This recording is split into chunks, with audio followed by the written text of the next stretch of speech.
Hello, welcome to my channel. ഇന്ന് രാവിലെ ഞാൻ എണീറ്റപ്പോഴേ പുറത്ത് നല്ല മഴയാട്ടാ, നല്ല കാറ്റും ചെറിയ തണുപ്പൊക്കെ ആയിട്ട് കണ്ടുകൊണ്ടിരിക്കാൻ തന്നെ നല്ല രസമുണ്ട്.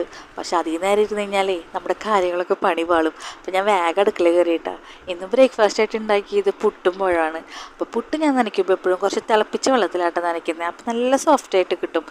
അപ്പോൾ പുട്ടും പഴം ഒക്കെ കഴിച്ചതിന് ശേഷം ഞാൻ നേരെ നമ്മുടെ ലഞ്ചിൻ്റെ പ്രിപ്പറേഷൻസിലേക്ക് കടന്നു. ഇന്നത്തെ മെനു ഞാൻ പ്ലാൻ ചെയ്തേക്കുന്നത് വാഴക്കുടപ്പനില്ലേ, വാഴക്കുടപ്പന് ഉപ്പേരിയും, പിന്നെ കഴിഞ്ഞ ദിവസം ഒരു മുരിങ്ങയുടെ കൊമ്പൊടിഞ്ഞ് വീണായിരുന്നു. അപ്പോൾ അതിൻ്റെ ഇലയും ഞാൻ എടുത്ത് വെച്ചിട്ടുണ്ടായിരുന്നു. അപ്പം മുരിങ്ങയുടെ ഇലയും പരിപ്പും കുത്തിപ്പൊടിച്ച് കാച്ചാൻ വിചാരിച്ചിട്ടുണ്ടായിരുന്നു.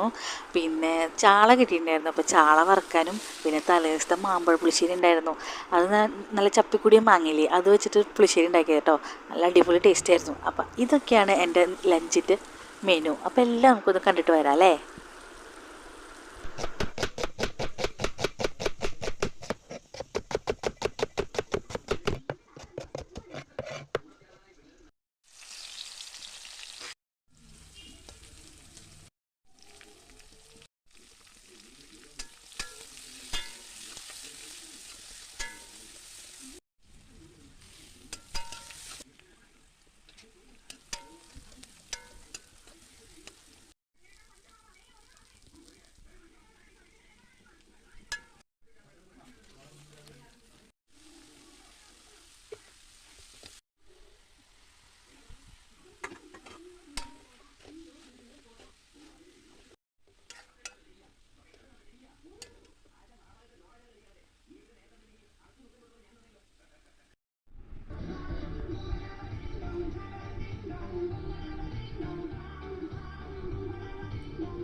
എല്ലാരും തനിച്ചല്ലേ അമ്മായി വന്നത്, തനിച്ച് തന്നെ പോകും വേണ്ടേ.